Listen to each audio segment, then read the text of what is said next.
कि किसी रामपुर के शेड्यूल कास्ट व्यक्ति को इसलिए नहीं मार दिया जाएगा गोली से और उसकी लाश इसलिए नहीं जला दी जाएगी कि क्योंकि वो शेड्यूल कास्ट कम्युनिटी का और बाबा साहब की फोटो लगा रहा था। ये आयरन की दीवार बनने के लिए तैयार है तो मैं विड्रॉ कर दिया। कोई लालच नहीं है, लेकिन मैं ईवीएम की बात को दबने नहीं देना चाहता, इसलिए मैंने अपने सभी साथियों की बात मानी है। और दूसरा, अगर वो ये वादा करें सारे इंडिया गठबंधन के लोग कि मेरे साथ सड़क पे आएंगे पूरे सारे गठबंधन की पार्टीज, तो मैं अब भी चुनाव से विड्रॉ कर लूंगा। अगर कांग्रेस का अकाउंट सीज किया, कितनी नेगेटिव पब्लिसिटी हुई उनकी, लोग उनसे कितनी ज्यादा नाराज हो गए। अभी केजरीवाल जी को, हेमंत सोरेन जी को अरेस्ट कर लिया, लोग नाराज हो गए, झारखंड के नहीं पूरे देश का। चुनाव आयोग के ऐसे विचार देश की जनता के बारे में, इससे मुझे बड़ा दुख है। ये शेर आप पढ़े, ये वो ऐसे पढ़े कि जैसे वो देश की जनता के लिए बोल रहे हैं, पॉलिटिकल पार्टीज के लिए नहीं बोल रहे हैं, वो देश की जनता को वार्न कर रहे हैं। प्राची जी, कई लोगों के मन में भी सवाल होगा, बल्कि कई लोगों को आप पर आरोप भी लगाएंगे कि इसीलिए ईवीएम का मुद्दा उठाया गया था ताकि आपको चुनावी मैदान में आना था, राजनीति कर रहे थे आप लोग। मैं अभी भी बोल रहा हूँ, देखिए मैंने अभी कहा रामपुर में मुझसे बेहतर कैंडिडेट अगर कोई है जो पुलिस प्रशासन के सामने एक लोहे की दीवार बनकर खड़ा रहेगा, लोगों के ऊपर जुल्म ज्यादती रोकेगा, शेड्यूल कास्ट और मुस्लिम्स के ऊपर, जो माइनॉरिटी और सिख कम्युनिटी के ऊपर वहाँ और दूसरे कमजोर तबकों के ऊपर, महिलाओं के ऊपर होते हैं, तो वो कैंडिडेट दें। मैं अपना कैंडिडेट अभी विड्रॉ कर लूंगा। मुझे कोई लालच नहीं है, मुझे कोई लालच नहीं है, लेकिन मैं ईवीएम की बात को दबने नहीं देना चाहता, इसलिए मैंने अपने सभी साथियों की बात मानी है।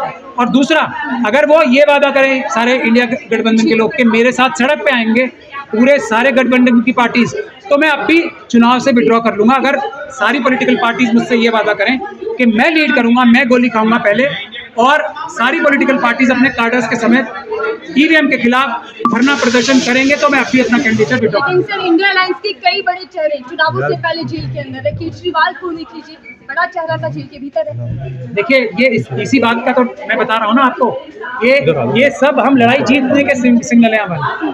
ईवीएम को हम सिर्फ रोक लें तो सब के सब अटैक रुक जाएंगे। ईवीएम की वजह से ही तो इन्हें इतना हौसला आ रहा है कि पब्लिक के तो वोट नहीं चाहिए, पब्लिक एकदम नाराज हो चुकी है। दिल्ली की जनता अब एक वोट बीजेपी को नहीं देगी, अरविंद केजरीवाल जी को जेल जाने से, लेकिन जनता के तो वोट चाहिए नहीं, 20% वोट का तो घपला करने वाले हूँ। तो यही तो बात है ना, मैं इसीलिए तो बार बार कह रहा हूँ, मैं अब भी विड्रॉ कर लूंगा ना कैंडिडेट अपना। उससे बेहतर कैंडिडेट अगर है तो मैं विड्रॉ कर लूंगा। दूसरा, अगर मुझसे बीजेपी को छोड़ के बाकी सारे इंडिया गठबंधन और दूसरे लोग वादा करें कि कल से हम पब्लिक प्रोटेस्ट पूरे देश में करेंगे, तो मैं चुनाव नहीं लड़ूंगा। अब भी मैं अगर ये वादा करने में सड़क पर यादव भी चुनाव लड़ सकते हैं रामपुर की सीट से, मैं कह रहा हूँ ना, अगर कोई बेटर कैंडिडेट मुझसे है तो मैं विड्रॉ कर लूंगा। मैंने कब कहा कि मुझे लड़ने की जिद है। अगर अखिलेश यादव जी वो लोहे की दीवार बनने को तैयार है वहाँ कि किसी रामपुर के शेड्यूल कास्ट व्यक्ति को इसलिए नहीं मार दिया जाएगा गोली से और उसकी लाश इसलिए नहीं जला दी जाएगी कि क्योंकि वो शेड्यूल कास्ट कम्युनिटी का और बाबा साहब की फोटो लगा रहा था, ये आयरन की दीवार बनने के लिए तैयार है तो मैं विड्रॉ कर लूंगा। अगर वो ये आयरन की लोहे की दीवार बनने को तैयार है कि इस बार यूपी में और खासतौर पे रामपुर में वो नहीं होगा जिससे पिछले चुनाव में जो हराया गया चुनाव, बीएसएफ का और सीआरपीएफ का, पुलिस का इस्तेमाल करके लोगों को वोट डालने नहीं जाने दिया गया, तो मैं विड्रॉ करने को तैयार हूँ। अभी तो टाइम है ना, मैं कोई लालची नहीं हूँ, मैं तब भी विड्रॉ करने को तैयार हो जाऊंगा। अभी तो किसी कैंडिडेट, कोई पार्टी ने कैंडिडेट नहीं दिया है ना, मैं आपकी बात कर रहा हूँ। अगर अखिलेश यादव जी यहाँ से लड़ना चाहते हैं रामपुर से, तो वो ये अगर सोचते हैं कि मुझसे बेहतर तरीके से ये लड़ाई लड़ेंगे, मैं विड्रॉ कर लूंगा। मौजूदा राजनीति में सर लोकतंत्र की स्थिति आप कहाँ देख रहे हैं? जिस तरीके से विपक्षी दल लगातार लोकतंत्र की हत्या बता रही है, हत्या हो रही है और इसी वजह से हमें ईवीएम को रोकना है। इसी वजह से तो मैं इस मुश्किल लड़ाई में उतर रहा हूँ सब लोगों के कहने पे। 26 तारीख को मैं जाऊंगा और उससे पहले अगर अखिलेश जी चाहे तो मुझसे बात कर सकते हैं। आप बता रही हैं, ये तो मेरे लिए न्यूज़ ही है, अगर ये मुझे पता होता तो शायद मैं ऐलान भी नहीं करता कि अखिलेश जी खुद लड़ना। अगर मुझे ये पता होता तो मैं शायद ऐलान भी नहीं करता। हालांकि मेरे ऊपर पूरे देश से दबाव है रामपुर से चुनाव लड़ने का, और उसकी वजह अभी आपको बताएंगे कि मुश्किल सीट है और वहाँ अत्याचार शेड्यूल कास्ट और मुसलमानों के ऊपर अंत से ज्यादा होगा। अगर आप देखेंगे पिछली बार भी 37% वोट पड़े थे, 17% के 15-17% के आसपास वोट माना जाता है कि भारतीय जनता पार्टी का होता है, बाकी 20% वोट झूठे थे। यही तो इल्जाम है हमारा 2019 का।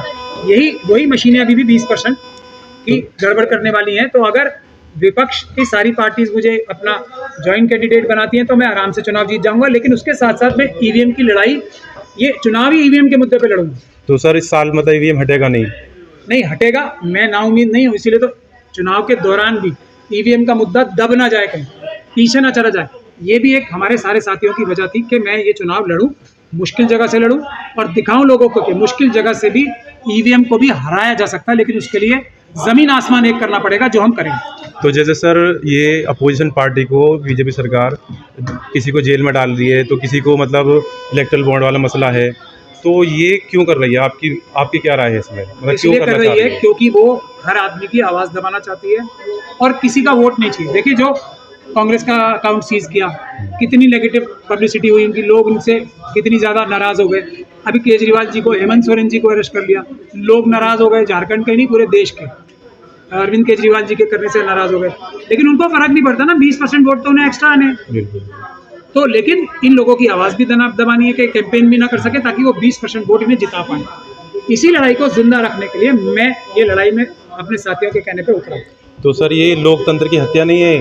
बिल्कुल हत्या है, और उसी हत्या को रोकने के लिए हम ये जिंदगी और मौत की लड़ाई लड़ रहे हैं। सर जिस तरह मौलाना तौकीर रज़ा को आरोप लगा के अरेस्ट करना चाहते हैं, उसमें क्या? वो भी देखिए कितना बड़ा दुर्भाग्य है कि एक जज साहब ने एक ऐसी जजमेंट पास की जिसमें ये कहा कि मैंने एक मंदिर के लिए फेवरेबल फैसला किया था, तो ये जजमेंट में लिख रहे हैं अपनी जो तौकीर रज़ा साहब को समन करते टाइम की, फिर वो हाई कोर्ट ने एक्सपंज किया।